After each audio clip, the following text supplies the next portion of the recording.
출애굽기 1장 15절로부터 우리 22절까지의 말씀입니다. 우리 교독하도록 하겠습니다. 애굽왕이 히브리 산파 시브라라 하는 사람과 부하라 하는 사람에게 말하여 이르되 너희는 히브리 여인을 위하여 해산을 도울 때에 그 자리를 살펴서 아들이거든 그를 죽이고 딸이거든 살려두라. 그러나 산파들이 하나님을 두려워하여 애굽왕의 명령을 어기고 남자 아기들을 살린지라. 애굽왕이 산파를 불러 그들에게 이르되 너희가 어찌하여 이같이 남자 아이들을 살렸느냐. 산파가 바로에게 대답하되 히브리 여인은 애굽 여인과 같지 아니하고 건장하여 산파가 그들에게 이르기 전에 해산하였더이다 하매 하나님이 그 산파들에게 은혜를 베푸니라. 그 백성은 번성하고 매우 강해지니라. 그 산파들은 하나님을 경외하였으므로 하나님이 그들의 집안을 흥왕하게 하신지라. 그러므로 바로가 그의 모든 백성에게 명령하여 이르되 아들이 내어나거든 너희는 그를 나일강에 던지고 딸이거든 살려두라 하였더라. 아멘. 우리 기도하도록 하겠습니다. 하나님 감사합니다. 오늘도 우리는 하나님을 사랑하고 또 존중하고 하나님을 경외함으로 이 자리에 모였음을 하나님께 고백합니다. 하나님, 이제 우리는 하나님의 말씀을 함께 나누는 귀한 시간입니다.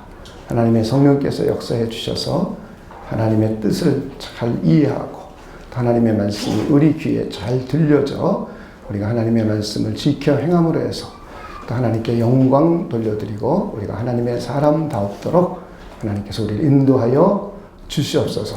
하나님께 감사를 드리며 예수님의 이름으로 기도하옵나이다. 아멘. 네, 우린 지난주에 이어서 계속 우리 하나님을 경외하는 사람에 대해서 함께 말씀을 나누려고 합니다. 우리 지난주에는 하나님을 경외하는 것에 대한 의미, 경외라는 의미가 무엇일까를 먼저 살펴봤습니다. 우리 경외라는 말은 우리 한자 말로 공자와 두려워할 외자를 써서 경외, 공경하고 두려워함 이렇게 말하고 있습니다. 근데 영어로는 참 이 표현을 성경마다 조금씩 다르게 fear, 공포, 두려움이라는 단어로 해석하는 경우도 많이 있고요. reverence라고 해서 공경심이라고 이렇게 해석하기도 했습니다. 다시 말하면 하나님의 권위와 거룩함에 대한 공경심과 두려움, 공경과 두려움을 합친 것을 우리는 경외라고 말을 합니다. 이걸 히브리 말로 잠깐 조금 더 살펴보면 야레라고 하는데 이것을 어떤 때는 두려워함으로 인식하도록 번역을 했고요. 또 그런 개념을 갖고 있고요. 또 어떤 때는 공경심, 경외심 이렇게 사용을 하고 있습니다. 창세기 3장 10절에 보면 아담과 하와가 선과 악을 알게 하는 실과의 열매를 따먹고 하나님의 과의 관계가 파괴되었습니다. 그래가지고는 그들이 나무 사이로 숨었습니다. 이때 하나님이 아담을 부르시죠. 아담아 내가 어디 있느냐라고 했을 때에 그들이 숨어 있을 때 하나님이 말씀하십니다. 내가 동산에서 하나님의 소리를 듣고 내가 벗었으므로 두려워하여 숨었나이다 할 때 이게 야레라는 말입니다. 다시 말해 하나님으로부터 벗어나거나 하나님으로부터 멀어지거나 하나님과의 관계가 파괴되었을 때에 두려움을 사람이 느끼게 됩니다. 이것을 우리가 경외라는 단어를 같은 히브리어로는 같은 말입니다. 그래서 두려움, 하나님과의 관계가 깨어졌을 때 두려움이라는 말을 쓰고 있고요. 또 하나는 하나님에 대한 존경에 찬 경외심은 하나님과의 신실한 관계성 속에서 표현을 하고 있습니다. 창세기 22장에 보면 아브라함이 독자 이삭을 하나님께 드렸습니다. 이때 하나님께서 아브라함을 부르시면서 그에게 손을 대지 마라. 네가 내 아들 독자라도 아끼지 아니하였으니 이제야 내가 하나님을 경외하는 줄을 아노라. 이렇게 말씀하고 계세요. 하나님이 아브라함의 행동을 보고 아브라함이 하나님을 믿고 신뢰하고 하나님에 대해서 하나님은 죽은 자를 살리시고 없는 것을 있는 것 같이 부르시는 전능한 하나님이심을 이 아브라함은 수십 년 동안 경험했습니다. 30년 넘도록 쭉 경험을 했어요. 하나님에 대해서. 75세가 되고 그랬을 때에 하나님이 그에게 나타나서 내 아내 사레와에 통해서 아들을 줄 것이라고 계속 여러 번 나타나셨어요. 그때마다 처음에는 그것이 믿겨지지 않았습니다. 그러다가 이게 믿어지면서 실제로 자기와 사라 사이에서 독자 이삭을 낳았어요. 그래서 하나님에 대한 경험을 가졌습니다. 하나님은 없는 것에서 있는 것을 부르시는 분이구나 라는 것을 경험했어요. 그리고 그의 인생 가운데 하나님에 대한 하나님의 권능과 하나님의 능력과 하나님의 거룩하심을 여러 차례 경험을 했습니다. 그리고 나서 하나님이 그에게 내 아들을 모리아산에 가서 드려라 라고 말했을 때에 이 아브라함은 하나님에 대한 믿음을 갖고 있고 하나님이 어떤 분인지를 이해하고 알고 있었기 때문에 그대로 순종했습니다. 하나님을 섬기고 하나님의 뜻을 따라 순종했어요.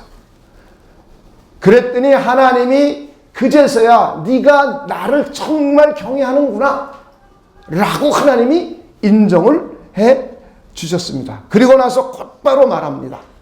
내가 내게 큰 복을 주고 또 내 씨로 말미암아 천하 만민이 복을 받으리라. 이렇게 말씀하고 계세요. 이렇게 이 경외라는 단어는 하나님과의 관계가 깨어졌을 때는 두려움으로 표현이 되고 하나님과의 신실한 관계성을 갖게 되면은 하나님을 존경하고 하나님을 공경하고 하나님을 경외하는 이런 사람으로 변화가 일어납니다. 그래가지고는 이들은 하나님을 경외했기 때문에 하나님을 섬깁니다. 하나님을 예배하는 사람이 됩니다. 그리고는 하나님의 뜻을 따르는 사람이 돼요. 그래서 하나님의 뜻에 순종하는 사람이 됩니다. 우리는 이것이 바로 경외라는 의미예요. 그리고 나서 이 하나님을 섬기고 하나님을 뜻을 따르는 사람, 하나님을 경외하는 사람에게는 하나님께서 큰 은혜와 복을 내려주심을 우리 지난주까지 살펴보았어요. 성경에 의하면 하나님을 경외하는 사람에게 장수가 보장이 되고 재물이 얻어지고 영광이 이루어지고 생명이 풍성해지고 심지어 말라기서 4장 2절에 의하면 하나님의 이름을 경외하는 사람들에게는 공의로운 해가 떠올라서 치료하는 광선을 비춰주신대요. 그래서 외양간에서 나온 송아지같이 뛰리라 이렇게 말씀하고 있어요. 다시 말해 하나님의 이름을 존중하고 경외하는 사람에게는 하나님께서 치료하는 광선까지 발해 주시겠다고 했어요. 그리고는 하나님을 경외하는 사람들에게는 가문의 복이, 그 가문이 믿음의 신실한 가문이 되고 그 가정이 하나님께서 일으켜 세워주심을 우리는 성경 곳곳을 통해서 살펴보았습니다. 그리고 우리는 지난주에 여기까지 살펴보았어요. 그래서 우리는 여러분들이 하나님을 경외하실 수 있는 분들이 되시기를 주님의 이름으로 축원을 드립니다.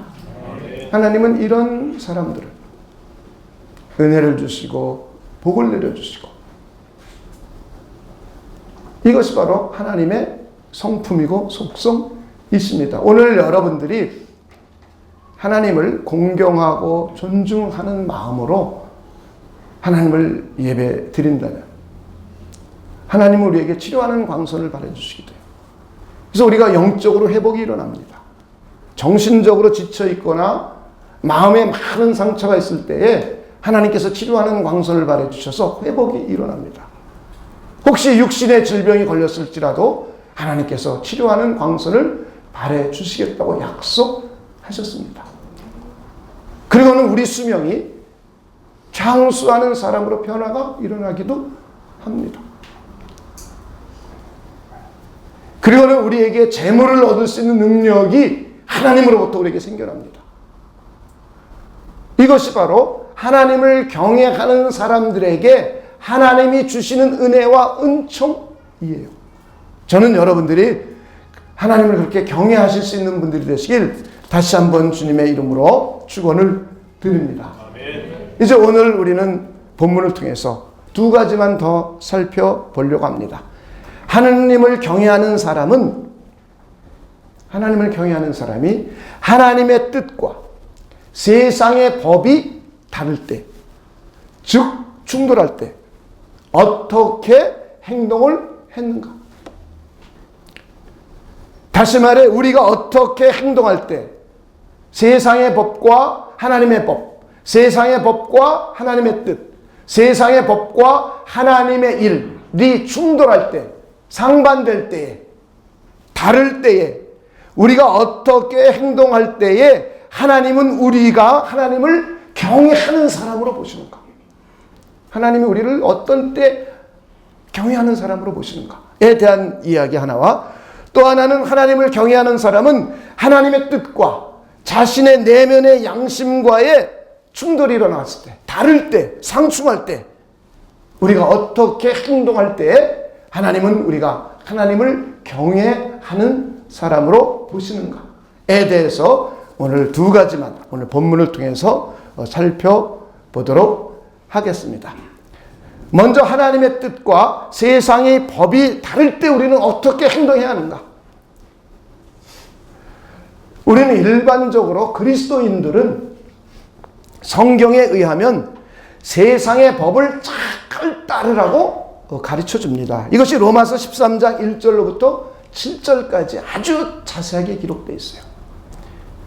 하나님 앞에 의로워진 사람이라면, 하나님의 은혜를 받은 사람이라면, 하나님의 성령의 인치심을 받은 사람이라면 이 세상을 살아갈 때에 어떻게 살아가는 것이 하나님이 기뻐하시고 선하시고 온전한 뜻인지에 관해서 말씀을 여러 가지 하실 때 그 중에 하나, 국가의 법, 사회의 법, 그리고 회사의 내규, 학교의 내규, 이런 각종 법규를 잘 따르라고 성경은 말씀해 주고 있습니다. 그리스도인이 공중도덕을 어기고, 그리스도인이 학교에 있는 학칙을 지키지 않고, 그리스도인이 회사의 내규를 지키지 않고, 그리스도인이 교회에서 정해진 규칙을 지키지 않고, 그리스도인이 국가의 법을 지키지 않는 것은 하나님께서 옳지 못한 일이라고 하셨어요. 심지어 성경은 모든 권세는 하나님의 것인데 각 나라의 권세도 하나님이 주셨다. 이 당시 로마 시대입니다. 로마 시대 로마 황제의 권세, 각 분봉 왕들의 권세도 하나님이 주셨는데 그것은 하나님이 바로 그들을 종을 삼으셨다. 그래서 하나님의 백성들에게 바르게 살 수 있도록 그들이 종의 역할을 감당한다 라고까지 로마서는 말씀하고 있어요. 그러면서 너희들 국가의 세금을 정확하게 계산해서 드려라. 너희의 의무를 충실하게 다하라. 그렇지 않으면 너희가 하나님 앞에 범죄하는 자가 되어서 그들이 너희들을 징치할 것이다 라고 소개하고 있어요. 로마 시대에는 로마 황제의 권위와 법이 대단했습니다. 그럼에도 불구하고 그리스도인들에게 로마의 법을 따르라 라고 말씀하고 있습니다. 오늘날에도 마찬가지입니다. 우리가 그리스도인이라면 우리는 학교 다니는 학생들은 학교 규칙을 잘 지켜야 돼요. 회사에 다니는 직장인이라면 회사의 내규를 성실하게 잘 지켜야 돼요. 대한민국 국민이라면 대한민국의 국가 국방의 의무라든가 국가의 의무, 납세의 의무 이런 것을 성실하게 잘 지켜야 됩니다. 이것이 그리스도인이 마땅히 해야 될 바입니다. 하나님은 이런 사람을 기뻐하시고 이런 사람을 하나님께서 축복하시겠다고 성경은 말씀하고 있습니다. 이것이 그리스도인들의 근본 정신입니다. 저는 여러분이 소속해 있는 모든 곳에 내규와 법규들을 잘 지킬 수 있는 분들 되시길 주님의 이름으로 축원을 드립니다. 이게 바로 그리스도인이에요. 그러나 오늘의 본문처럼 국가의 법과 하나님의 뜻이 다를 때가 있어요. 이 시대의 하나님의 뜻은 하나님의 백성이 많이 만들어지는 것입니다. 그래서 히브리 민족들이 자녀, 특히 아들을 많이 낳아야 돼요. 이것이 바로 하나님의 뜻입니다. 이것이 바로 하나님이 역사해 가시는 역사 속의 한 과정입니다. 그런데 바로 왕은, 지금 히브리 민족들은 애굽에서 살고 있었어요. 이것은 바로 출애굽하기 약 80년쯤 전입니다. 이때는 히브리 민족이 너무나 많이 흥왕하게 많이 생겨나니까 애굽의 바로 왕이 정책을 펼쳤어요. 어떤 정책이냐? 히브리 사람을 낳거든 남자거든 다 죽여라. 그리고 여자거든 살려둬라. 만약에 히브리 민족이 이거보다 더 많이 생겨나서 외부에서 적이 침략을 해올 때 히브리 사람들이 그들과 내통해서 반란을 일으키면 이집트가 망하고, 그래서 자기네 나라는 망할 것 같아서 바로 왕이 왕명으로 특명으로 국가의 법을 공포했습니다.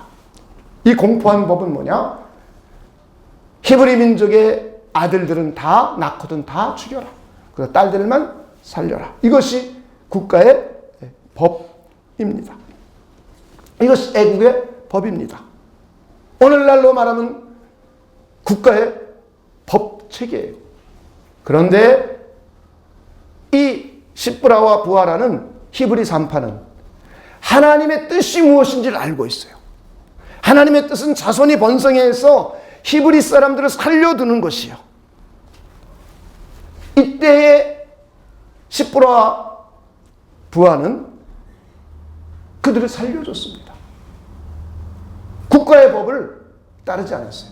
하나님의 법과 충돌이 일어나니까 그는 국가의 법을 따르지 않고 하나님의 법을 따랐습니다.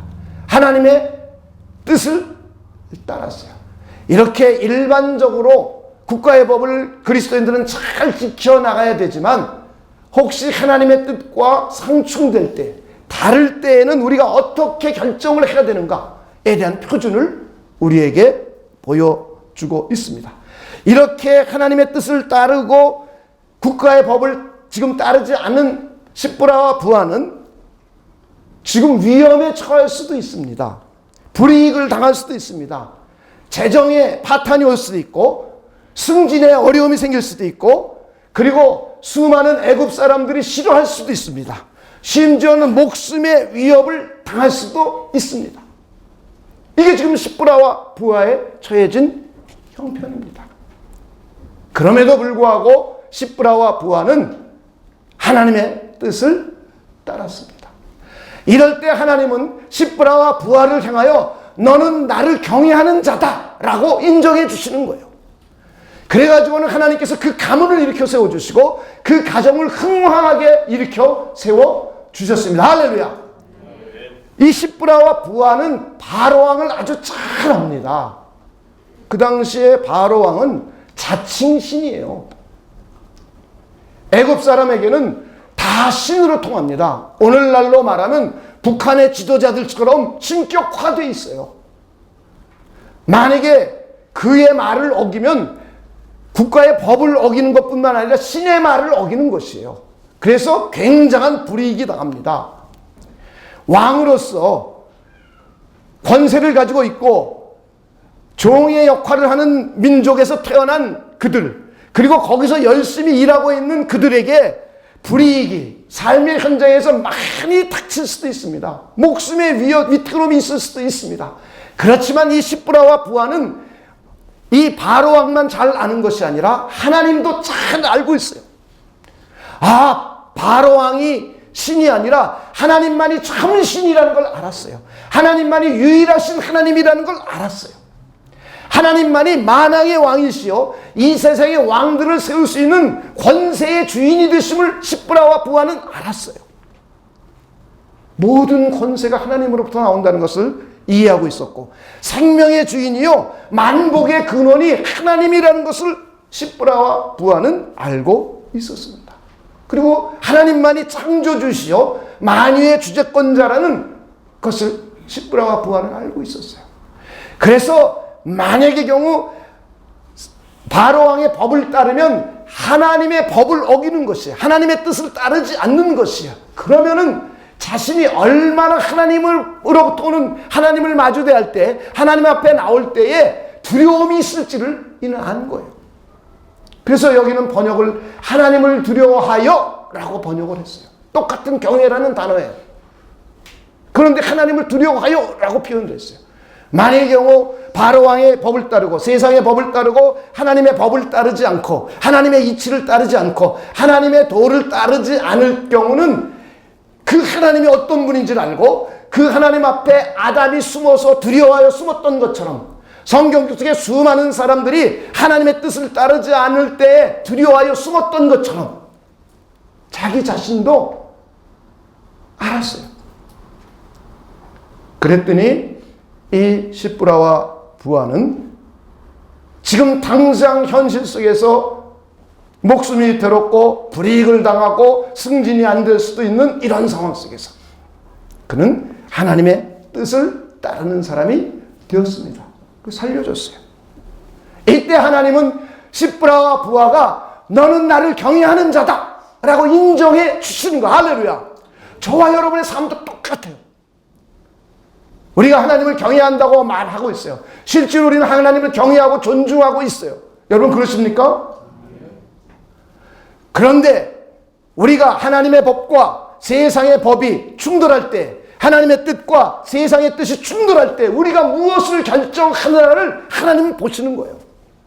그리고는 너 정말 나를 경외하는구나. 우리 아브라함에게 독자 이삭을 드렸을 때 하나님이 그제서야 비로소 내가 나를 경외하는 줄을 알았도다 라고 선언하시는 것처럼 저와 여러분이 세상의 법과 하나님의 뜻이 충돌할 때 하나님의 뜻을 따르면 하나님은 저와 여러분을 향하여 너 정말 나를 경외하는구나 라고 인정해 주십니다. 저는 여러분들이 그런 분들로 성장하실 수 있는 분들 되시길 주님의 이름으로 축원을 드립니다. 이때 하나님은 하나님의 방식으로 부와 귀와 영화와 가문을 일으켜 세워주시고 장수할 수 있도록 도와주시고 심지어 병든 자를 치료해 주시는 하나님의 놀라운 능력을 나타내 보여주십니다. 할렐루야. 이것이 하나님의 원리예요. 하나님의 원리. 저는 여러분들이 그러실 수 있는 분들이 되시길 다시 한번 주님의 이름으로 축원을 드립니다. 두 번째는 하나님의 뜻과 자기의 양심의 법이 충돌할 때입니다. 오늘 애굽 왕이 산파를 불렀어요. 그리고는 그들에게 말합니다. 너 어찌하여 이같이 남자아기들을 살렸느냐? 라고 말했어요. 그랬더니 산파가 바로에게 말합니다. 히브리 여인은 애굽 여인과 같지 아니하고 건장하여 산파가 그들에게 이르기 전에 해산하였더라 하면서 거짓말을 해요. 우리 그리스도인들은 거짓말하면 안 됩니다. 네, 옆에 분에게 우리 거짓말하지 맙시다. 네, 거짓말 하나님이 제일 싫어하는 것 중에 하나예요. 그래서 십계명 가운데도 내 이웃을 위하여 거짓 증언하지 말라고까지 말씀하셨어요. 그러니까 거짓말이라는 것은 우리에게 좋은 것이 아니죠. 왜냐하면 마귀의 별명이 거짓의 아비입니다. 거짓의 아버지는 마귀예요. 참, 진짜, 진리는 하나님의, 성경은 하나님은 참이라고 말해요. 하나님은 진리라고 말해요. 하나님은 거짓이 없는 분이라고 표현해요. 우리 주님을 향하여 진리요 이렇게 말해요. 하나님의 말씀은 진리요 이렇게 표현해요. 성령은 진리의 영이요 이렇게 표현합니다. 진리라는 말은 진짜요, 참이요, 거짓이 전혀 없음을 말하는 것이에요. 그리고는 마귀를 향하여서는 너는 거짓의 아비요, 거짓의 창조자요, 거짓말을 만들어낸 자가 마귀라는 거예요. 그래서 거짓말을 할 때 너희들은 마귀에게 속한 자요 라고까지 성경은 표현하고 있어요. 그래서 우리 그리스도인들은 거짓말하는 것이 온당치 않습니다. 저희 분에게 우리 거짓말하지 맙시다. 네, 거짓말하지 말라니까 막 웃으시는 분들이 계시네요. 평상시에 거짓말을 아주 많이 하신 것 같습니다. 사업상 거짓말. 거짓말은 그리스도인이라면 하지 말아야 돼요. 이게 우리가 일반적으로 그리스도인들이 살아야 될 지침이에요. 우리가 세상의 법을 그리스도인들이 잘 따르고 윤리 도덕을 잘 따르는 것처럼 우리 기본적인 양심 속에서 거짓말이라든가 남을 속인다든가 이런 일은 하지 말아야 돼요. 그런데 지금 히브리 산파 십브라와 부하는 바로 왕에게 거짓말을 했어요. 자기 자신의 양심의 법, 자기 자신의 윤리와 도덕과 충돌이 일어났어요. 하나님의 뜻과 하나님은 지금 이스라엘 민족을 아들을 살리고 많이 번성하는 것이 하나님의 일입니다. 이게 하나님의 섭리예요. 하나님의 섭리. 이것이 하나님의 계획이에요. 이것이 하나님의 뜻이에요. 지금 현재 그 시대에. 그런데 지금 바로 왕은 그들을 죽이라 그랬어요. 그런데 그 세상의 법을 거역하고는 하나님의 뜻을 따랐어요. 그랬더니 그 왕이 불러서 왜 그러느냐라고 말을 했어요. 그때 두 번째, 세상의 법만 안 따르는 것이 아니라 자기 양심을 속였어요. 거짓말을 했어요. 그리고는 하나님의 뜻을 따랐어요. 우리가 살다가 거짓말을 안 하는 그리스도인이 되어야 됩니다. 그러나 우리 삶 가운데 하나님의 뜻과 내 양심이 충돌이 일어날 경우가 있어요. 이럴 경우는 바로 하나님의 뜻을 따를 때에 하나님은 너는 나를 경외하는 자다 라고 선언해 주십니다. 저는 여러분들이 그럴 수 있는 분들이 되시길 다시 한번 주님의 이름으로 축원을 드립니다. 저도 과거에 한 20년, 30년, 20년, 25년쯤 전에 참 그런 고민을 많이 했었어요. 왜냐하면 미국에서 있으면서 선교를 갈 때에 그 당시에 공산권으로 선교를 많이 갔습니다. 공산권으로 선교를, 그때는 아직 동서가 화해되기 전이고 소비에트 유니언이 무너지기 전이니까 선교를 이제 동구권이라던가 중국 갈 때에 비자를 받습니다. 방문 목적을 적어요. 근데 거기에 방문 목적에다가 선교라고 쓰면 비자 자체가 발급이 안 되고요. 입국이 거부돼요. 그래서 참 이게 말이에요. 하나님의 일을 하는 사람이 갈등이 되는 거예요. 아이고 이걸 어떻게 쓰나? 그 방문 목적, 그럼 관광, 사업, 세미나 이렇게 쓰는 거예요. 그럼 비자가 나와요. 그리고는 입국대 앞에 섰을 때 또 질문하죠. 왜 방문했느냐? 그럼 뭐 관광하러 왔다. 뭐 세미나 하러 왔다. 혹은 사업차 왔다. 하나님의 사업 맞으니까. 이랬어요. 그래서 마음이 굉장히 참 불편해요. 굉장히 불편합니다. 왜냐하면 내 양심을 속이는 거잖아요. 이럴 때 참 많은 사람이 갈등합니다. 그죠? 어떤 사람들은요, 저희 알던 분들 가운데 아예 그냥 선교, 뭐 기도하고 선교하고 해줘서 뭐 비자 주시면 하나님의 뜻이고 아니면 아닙니다. 그리고는 거부당했어요. 어떤 사람은요, 소비에트 유니언 들어갈 때 입국 심사에 같이 다 섰다가 그 사람만 거부당해서 온 사람도 있어요. 근데 그분은 믿음으로 하나님이 역사할 거다. 그 사람 눈 가려서 그냥 통과시킬 거다. 이런 사람이 있고요. 무대뽀 믿음이죠. 또 어떤 사람은요, 내가 입국 거부당하면 이거 뭐 하나님의 뜻이지 뭐 내가 내 양심까지 거짓말해가면서 할 필요 있는가? 그러더라고요. 참 그때 저도 갈등 많이 했습니다. 나도 저래야 되는 건가? 그런데 거기 가서 한 달 동안 선교해야 될 스케줄들이 쫙 짜여 있어요. 그래가지고는 거짓말한 거예요. 그러면서 찜찜해요. 그런데 성경은 십브라와 부하의 사건을 통해서 자기 양심과 하나님의 뜻이 충돌이 일어날 때 자기 양심보다 더 우위에 있는 것이 하나님의 뜻이라는 거예요. 그래서 이는 자기 양심을 뒤로 하고 하나님의 뜻을 따랐습니다. 이럴 때에 하나님은 십브라와 부하를 향하여 너는 나를 경외하는 자다 라고 인정을 해 주십니다. 할렐루야. 우리도 살다 보면 이런 일들이 생길 수 있어요. 여러분의 양심과 하나님의 뜻이 충돌이 일어날 수도 있어요. 혹은 여러분이 살다 보면 여러분이 속해 있는, 소속되어 있는 공동체, 단체 속에서 내규와 법이 하나님의 뜻과 충돌될 경우가 있어요. 이럴 때 우리는 오늘 십브라 부하의 사건을 생각하면서 하나님의 뜻, 하나님이 일하시는 것이 무엇인가, 하나님의 법칙이 무엇인가를 생각하실 수 있는 분들이 되시길 주님의 이름으로 축원을 드립니다. 그러면 양심 없는 사람은 이런 사람도 있어요. 지 이익을 위해서 거짓말하는 사람이 있어요. 그러는 그것이 하나님의 뜻이라고. 성경은 그런 사람을 아주 나쁜 사람이라고 말해요. 구약 사람들이, 유대인들이 그런 짓들을 많이 했어요. 그들의 율법 해석에 의하면 부모를 잘 공경하는 것이 하나님의 뜻입니다. 부모를 공경하는 것이. 그런데 부모를 공경할 물건을, 좋은 물건이 있을 때에 그것을 하나님을 섬기는 데 쓸 것이다 라고 말하면은 부모에게 공경을 안 해도 돼요. 부모님에게 그걸 안 드려도 돼요. 그러니까 그걸 고로반이라고 말합니다. 고로반. 그러면 그 누구도 너희가 잘못했다, 율법을 어겼다 라고 말하지 않아요.